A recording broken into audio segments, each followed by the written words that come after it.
Саляму алейкум ва рахматуллахи ва баракатуху. Дорогие друзья, месяц Раджаб, благословенный месяц, месяц Аллаха. И Аллах Та'аля сам дарует несметные блага тем, кто выделяет этот месяц поклонения. В этом месяце есть благословенная ночь, ночь Ми'радж. Ночь – подарок пророку Мухаммаду, алейхиссалату вассалям, и подарок каждому из нас. В эту ночь было даровано очень многое. И поистине благость этой ночи, она нескончаема.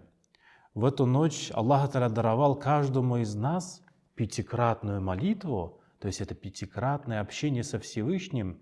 И молитва, как мы с вами знаем, это силятун, то есть это связь.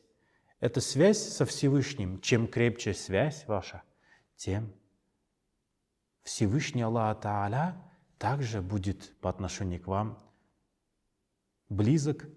Чем ближе мы, чем ценим Всевышнего больше. Также и Всевышний по отношению к нам. В хадисе Кудси говорится: если мой раб сделает один шаг навстречу ко мне, то я к нему пойду, Аллах Та'аля говорит.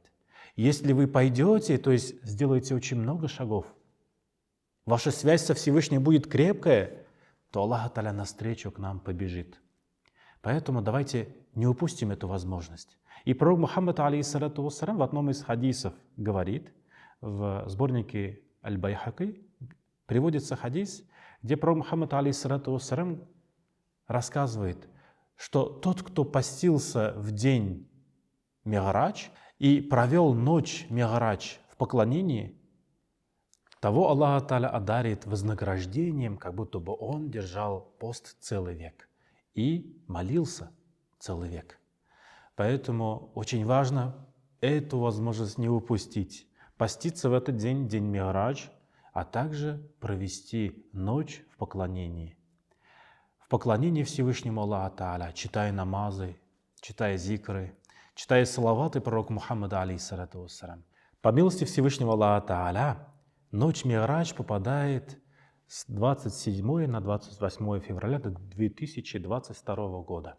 Поэтому постарайтесь держать пост 27 февраля и поклоняться, уделять особое внимание в ночь с 27 на 28 февраля 2022 года, то есть с воскресенья на понедельник. Не упустите эту возможность, дорогие друзья. И пусть Аллах Та'аля каждого из нас удостоит чести обрадоваться итогом этой благостной, благословенной ночи, чтобы, видя итог поклонения этой ночи и этого дня, каждый из нас как радовался и в этом мире, так и в следующем вечном мире. Саляму алейкум ва рахматуллахи ва баракатуху.